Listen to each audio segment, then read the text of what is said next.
Hai teman-teman semua, di sini kami akan membahas tentang kelenjar tiroid. Sebelumnya, perkenalkan dulu ya kelompok kami. Yang pertama ada Syarifah Aulia dengan NIM 2021-60049. Yang kedua, Stefani Kusuma Wardani dengan NIM 2021-60054. Yang ketiga, Vanessa Santosa Putri dengan NIM 2021-60056. Yang keempat, Salma Fidaira Aulia dengan NIM 2021-60072. Dan yang kelima, Farica Anissa dengan NIM 2021-60093. Apa sih itu kelenjar tiroid? Mari kita simak pembahasan berikut. Aduh, sakit. Kenapa? Ya, duduk dulu yuk.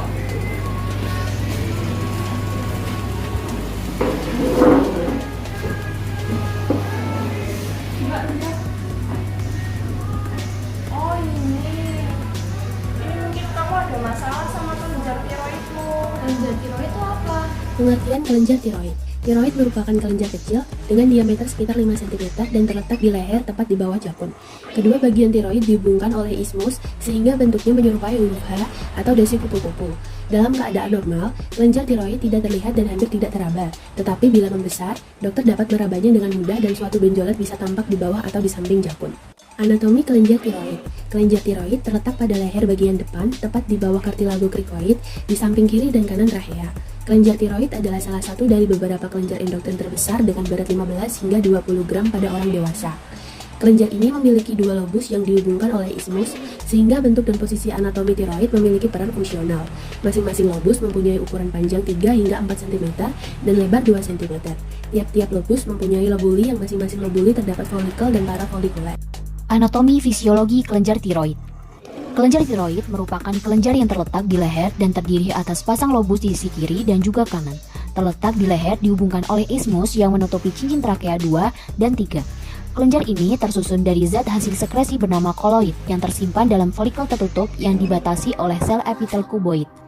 Koloid ini tersusun atas tiroglobin yang akan dipecah menjadi hormon tiroid T3 dan T4 oleh enzim endopeptidase. Kemudian, hormon ini akan disekresikan ke sirkulasi darah untuk kemudian dapat berefek pada organ target. Kita mempelajari tentang hormon yang dihasilkan kelenjar tiroid. Kelenjar tiroid menghasilkan 3 jenis hormon, yaitu ada T3, T4, dan sedikit kalsitonin. Hormon T3, T4 dihasilkan oleh folikel, sedangkan kalsitonin dihasilkan oleh parafolikuler. Bahan dasar pembentukan hormon-hormon ini adalah yodium yang diperoleh dari makanan dan minuman. Yodium yang dikonsumsi akan dibuang menjadi ion yodium atau yodida, yang masuk secara aktif ke dalam sel kelenjar dan dibutuhkan ATP atau adenosis trifosfatase sebagai sumber energi. Proses ini disebut pompa yodida, yang dapat dihambar oleh ATP asam, ion klorat, dan ion sianat. Senyawa ini dan intermediat tertentu disimpan di dalam koloid dari folikel. Penyimpanan ini penting karena iodin mungkin tidak terdapat di dalam diet selama periode yang lama. Dalam keadaan ini, kelenjar tiroid akan membesar dan membentuk goiter. Pelepasan T3 dan T4 sebagian besar di bawah kontrol TSH yang dilepaskan dari hipofisis. Pembentukan TSH dihambat oleh tingginya kadar hormon tiroid. Ya, kita bisa lihat di dalam tabel ada beberapa hormon dan prinsip kerjanya, yaitu ada 1, tiroksin. Prinsip kerjanya yaitu mengatur metabolisme, pertumbuhan, perkembangan, dan kegiatan sistem syaraf. Begitu pula dengan triodontironin. Sama, mengatur metabolisme, pertumbuhan, perkembangan, dan kegiatan sistem syaraf. Yang ketiga ada kalsitonin yang bisa menurunkan kadar kalsium dalam darah dengan cara mempercepat absorpsi kalsium oleh tulang. Untuk bisa bekerja secara optimal, hormon tiroid memerlukan stimulus dari kelenjar hipofisis atau pituitari. Kelenjar yang berada di otak ini akan memproduksi, menyimpan, dan melepaskan tiroid stimulating hormon atau TSH atau pemicu produksi hormon tiroid. Jumlah TSH inilah yang menjadi salah satu penanda tinggi atau rendahnya hormon tiroid dalam tubuh. Dampak kelebihan hormon tiroid. Karena peran hormon tiroid amat penting bagi tubuh, menjaga produksi dan keseimbangan jumlahnya sangat penting dilakukan. Salah satu kondisi yang dapat mempengaruhi hormon tiroid adalah hipertiroidisme. Mekanisme kerja hormon tiroid. Hormon tiroid T3 dan T4 beredar dalam plasma yang sebagian besar terikat pada protein, tetapi dalam keseimbangan dengan hormon bebas. Hormon bebaslah yang diangkut melalui difusi pasif melalui karir spesifik melalui membran sel, melalui sitoplasma sel untuk berikatan dengan suatu reseptor spesifik pada inti sel. Di dalam sel, T4 diubah menjadi T3 melalui deodenas 5, menunjukkan bahwa T4 merupakan suatu prohormon dan T3 adalah bentuk hormon aktif. Reseptor inti untuk T3 telah dimurnikan. merupakan salah satu dari keluarga reseptor, kesemuanya sama dengan reseptor untuk retrovirus yang menyebabkan eritroblastosis pada anak ayam, verba, dan terhadap reseptor inti untuk glukokortikoid, mineralokortikoid, estrogen, progestin, vitamin D3, dan asam retinoat. Reseptor hormon tiroid manusia atau HTR terdapat dalam paling tidak 3 bentuk. Pertama HTR B1 dan 2 dan HTR B1. HTR B mengandung 410 asam amino, mempunyai berat molekul sekitar 47.000 dan gennya terletak pada kromosom 17. HTRP mengandung 456 asam amino dengan berat molekul sekitar 52.000 dan gennya terdapat pada kromosom 3. Penyakit Hashimoto. Penyakit Hashimoto merupakan salah satu penyebab terjadinya kekurangan hormon tiroid dalam tubuh. Penyakit ini disebabkan oleh gangguan autoimun, yaitu kondisi ketika sistem kekebalan tubuh menyerang organ dan jaringan tubuh yang sehat. Pada penyakit Hashimoto, sistem kekebalan tubuh akan menyerang kelenjar tiroid, sehingga kelenjar ini tidak mampu menghasilkan hormon tiroid dengan jumlah yang mencukupi.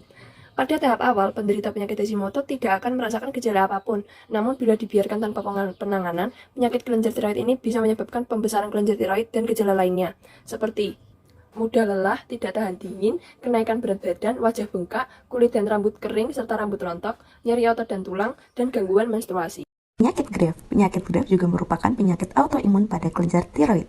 Jika penyakit Hashimoto menyebabkan hipotiroidisme, maka penyakit Graves menimbulkan hipotiroidisme. Penyakit Graves bisa terjadi pada siapa saja, tetapi umumnya lebih sering terjadi pada wanita berusia 30-50 tahun.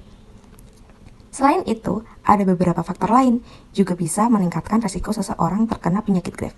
Di antaranya faktor keturunan, kebiasaan merokok, kehamilan, stres berat, serta kekurangan nutrisi tertentu, seperti vitamin D dan vitamin B12. Penyakit Graves bisa menimbulkan pembesaran kelenjar tiroid, serta gejala lain, seperti mudah lelah, tremor atau tubuh gemetar, keringat berlebih, dada berdebar, mulai lapar, berkurangnya berat badan, hingga sering cemas dan susah tidur. Selain itu, penyakit tiroid ini juga bisa menyebabkan mata tampak membesar dan menonjol, seperti gangguan penglihatan serta gangguan pada kulit, yaitu kulit menjadi kemerahan dan menebal. Gondok. Gondok adalah kondisi ketika kelenjar tiroid mengalami pembesaran, tapi bukan karena kanker. Salah satu penyebab utamanya adalah pembesaran kelenjar tiroid. Nodul tiroid. Nodul tiroid terjadi karena ada benjolan pada kelenjar tiroid dan menyebabkan belum diketahui secara pasti. Terbentuknya benjolan karena nodul tiroid biasanya terjadi karena kekurangan yodium. Namun, jika kemunculan nodul diakibatkan oleh penyakit Hashimoto, penyakitnya bisa mengalami gejala hipotiroidisme, yaitu kelelahan, berat badan naik, tidak tahan dingin, wajah bengkak, atau kulit kering. Terima kasih teman-teman. Semoga pembahasan kali ini bermanfaat ya.